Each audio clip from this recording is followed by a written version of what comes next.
Sir loan తీసుకున్న తర్వాత కొన్ని సందర్భాలలో కట్టలేకపోతుంటారు. అలాంటప్పుడు వాళ్ళ కుటుంబీకులకు ఫోన్ చేసి రికవరీ ఏజెంట్స్ బెదిరిస్తుంటారు. ఇలా చేయడం ఎంతవరకు కరెక్ట్? అలా బెదిరిస్తే వాళ్ళకి ఎలాంటి శిక్షలు ఉంటాయి? ఇప్పుడు లోన్ కట్టనప్పుడు రికవరీ ఏజెంట్స్ కాల్ చేసే రైట్ అయితే ఉంటుంది డెఫినెట్గా. ఎందుకంటే లోన్ డబ్బులు బ్యాంక్ వాళ్ళు ఇస్తారు కాబట్టి, బ్యాంక్ వాళ్ళేమో ఈ డబ్బులు రికవరీ చేయమని రికవరీ ఏజెంట్స్కి ఇస్తారు కాబట్టి వాళ్ళు ఫోన్ చేస్తుంటారు. లోన్ కట్టకపోతే అడుగుతాం వరకు ఓకే, లేదా పర్సనల్గా వాళ్ళ ఇంటికి వెళ్ళి ఒకసారి కలుస్తారు. అసలు ఏంటి మనిషి ఉన్నాడా పోయాడా లేకపోతే ఎందుకు కట్టట్లేదు అని కనుక్కుంటారు. అక్కడ వరకు ఓకే. కట్టకపోతే ఎప్పుడు కడతారు సార్, రీజన్స్ ఏంటి కట్టకపోతానికి, ఎప్పుడు కడతారు అని అడగచ్చు. అక్కడ వరకు ఓకే.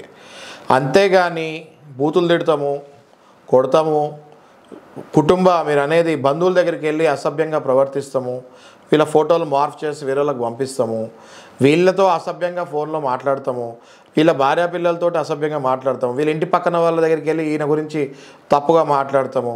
ఇవన్నీ చేస్తే కనుక ఖచ్చితంగా వాళ్ళ మీద క్రిమినల్ సెక్షన్స్ వేయచ్చు. ఇమ్మీడియట్గా మీరు పోలీస్ స్టేషన్కి వెళ్ళి కంప్లైంట్ ఇవ్వచ్చు. పోలీస్ వాళ్ళు తీసుకోకపోతే ఇమ్మీడియట్గా మీరు ఒక మంచి అడ్వకేట్ని పట్టుకొని హైకోర్టు వరకు వెళ్ళొచ్చు, లేదా లోవర్ కోర్టులోకి వెళ్ళైనా కంపల్సరీ ఇట్లా అసభ్యంగా ప్రవర్తిస్తున్నారని చెప్పి వాళ్ళ మీద కేసు వేయచ్చు. ఇట్లా ప్రవర్తించకుండా కలెక్షన్ వాళ్ళని ఆపండి అని చెప్పి మనం ఇంజంక్షన్ ఆర్డర్ కూడా తీసుకోవచ్చు.